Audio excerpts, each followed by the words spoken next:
Madam, सामने का हाथ लगा दिए।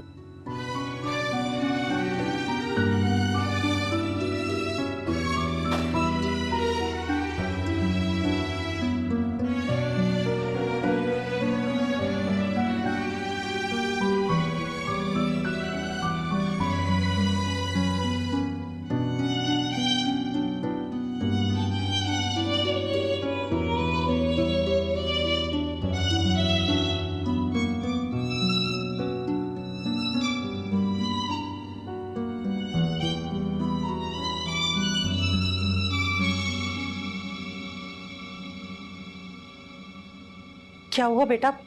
तुम ठीक तो हो ना? तुम्हें कुछ हुआ तो नहीं? कुछ नहीं हुआ अम्मी, बस सवाल जवाब करके रिहा कर दिया। लेकिन बेटा टीवी पे तो बता रहे थे कि तुम रेड डालने गई थी और ये हादसा हो गया। नहीं अब्बा, अरेस्ट किया था फिर रिहा कर दिया। ये क्या हो रहा है बिलाल? सलीम चाचा, मैं हूं ना, आपको फिक्र करने की जरूरत नहीं है। Everything is under control.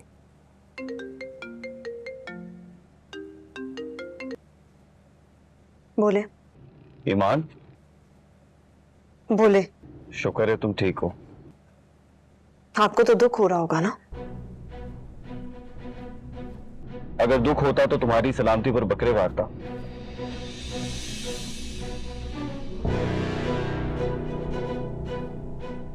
वो बकरे आपने भेजे थे? मैं जानता हूं तुम नाराज हो मुझसे और तुम्हारा हक बनता है, लेकिन तुम सिर्फ एक बार मेरी बात सुनो, सिर्फ एक बार। एक बार मुझसे कल ऑफिस आकर तो मिलें। बिलाल, तुम इसके घर क्या कर रहे हो? I will be waiting for you. Office आ जाइएगा, ठीक है?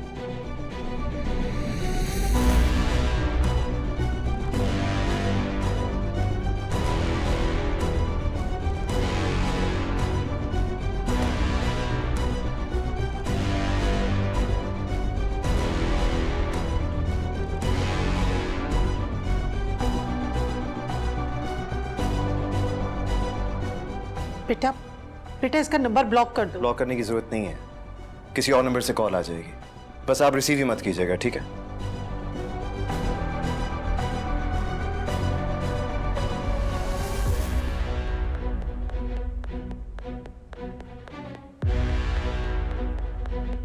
तुम फोन नहीं उठा रही थी ना, तो मुझे ऐसा लगा तुम अपने अब्बा से नाराज हो।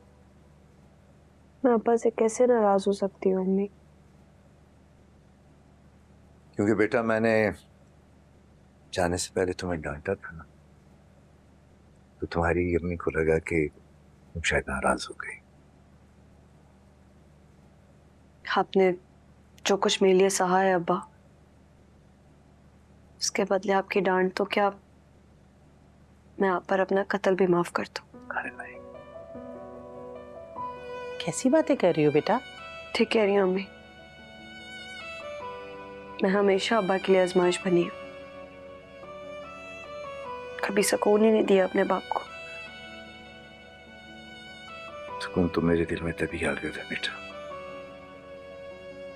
जब तुम पहली बार मेरी गोद में आई थी।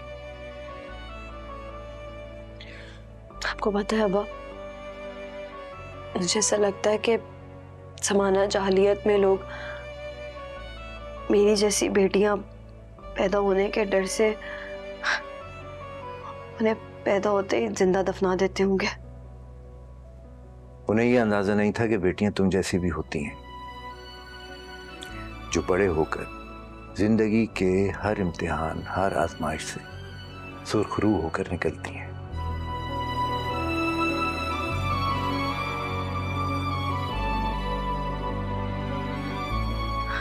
पता है अब्बा, मुझे ऐसा लगता है कि लोग बेवकूफ होते हैं जो अच्छी औलाद होने की दुआ करते हैं। तो अच्छी औलाद मांगने की दुआ बेवकूफी कैसे हो गई? आप जैसा अच्छा बाप ना बनना तो बेवकूफी है अब्बा। जिस औलाद के पास आप जैसा बाप होता है ना, वो कभी नहीं टूट सकती। तो क्या मैं ये उम्मीद रखूं मेरे किसी भी फैसले पे मेरी बेटी टूटेगी नहीं?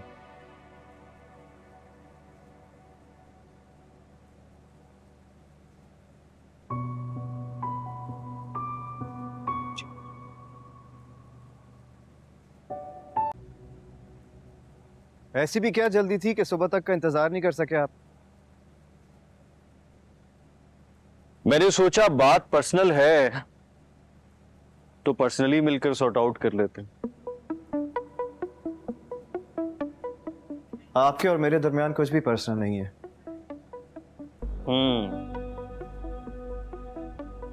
अभी तक तो नहीं है, लेकिन अब अगर ईमान के फोन पर दोबारा तुम्हारी आवाज सुनी तो पर्सनल हो जाएगा।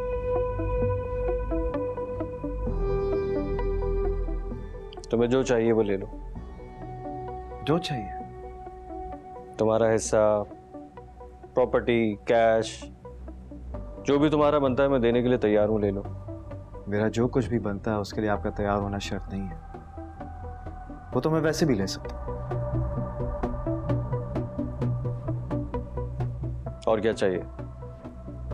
आपका कन्फेशन, वो भी सबके सामने, कि आपकी ईमान पर बुरी नजर थी और वो जो शॉर्ट सर्किट। गलत। बुरी नजर नहीं थी, मोहब्बत थी। मोहब्बत है और मोहब्बत रहेगी हमेशा। और इस मोहब्बत का कन्फेशन करने के लिए मैं तैयार हूं। इनफैक्ट अभी ज़ारा से भी कह के आया हूं। आप ईमान को हरास करते हैं तैमूर भाई? हरगिज नहीं। मैं तो उसकी हिफाजत करता था बेवकूफ। तुमने देखा नहीं था कि मैं किस तरह बात बात पर उसे प्रोटेक्ट करता था? और प्रोटेक्ट करने के लिए आप गेस्ट हाउस लेके जाते थे? वो सब तो ज़ारा की वजह से हुआ था। उसी ने मुझे ईमान के कैरेक्टर को लेकर बदगुमान किया था। उसी ने कहा था कि ईमान का तुमसे, इससे, उससे, पता नहीं किस किस से अफेयर है। तो आपने सोचा कि आप भी फायदा उठा लें?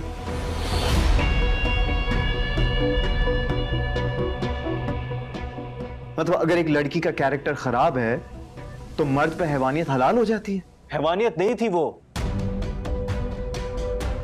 बिलाल उसकी हिफाजत कर रहा था मैं, और उसे महफूज करके सिर्फ और सिर्फ अपना बना के रखना चाहता था। आप उसे बचाकर भी बर्बाद करना चाहते थे? बर्बाद करना नहीं चाहता था।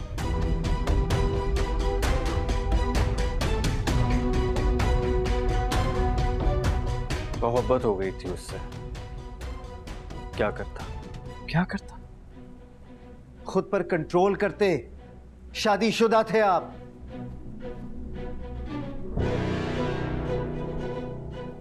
तुम भी तो शादीशुदा थे। तुम भी बताओ मुझे कि अगर तुम्हें कोई लड़की पसंद आती तो तुम क्या करते? खुद पर कंट्रोल करता। आपको क्या लगता है आप इस दुनिया के पहले मर्द हैं जिसको शादी के बाद कोई लड़की अच्छी लगी? मतलब कि तुम मानते हो कि शादी के बाद कोई अच्छा लग सकता है? सिर्फ मैं नहीं मानता, सारी दुनिया मानती। बल्कि साइकोलॉजिकली प्रूवन भी है कि शादी के बाद मर्द को एक खूबसूरत लड़की खूबसूरत ही लगेगी। कई ऐसे भी होती हैं जिनकी तरफ ऑटोमेटिकली दिल खिंच जाता है। लेकिन अल्लाह ताला ने इंसान को एक चीज दी है, पता है वो क्या है? अक्ल, जिसका इस्तेमाल करना चाहिए, ना कि जानवरों की तरह नफ्स के गुलाम बनकर रिश्तों की हुर्मत भूल जाएं।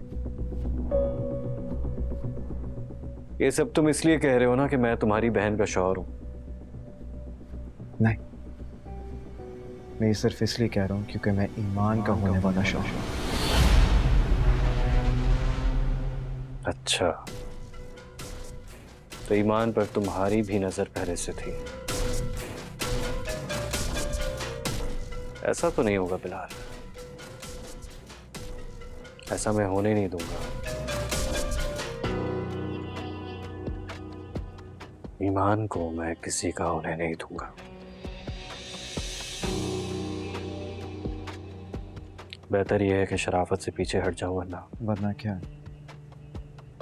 तुम जानते हो ना कि ईमान मेरी कितनी फर्माबरदार थी। सारी सच्चाई बताकर उसे तो मैं मना लूंगा, लेकिन तुम्हें हमेशा हमेशा के लिए मिटा दूंगा। डेप्यूटी कमिश्नर के घर में खड़े होकर धमकी देने वाले पहले इंसान हो गया। और अपने बहनोई को खाली हाथ लौटाने वाले दुनिया के पहले साले हो गए तुम। और ये बात हमेशा याद रखना।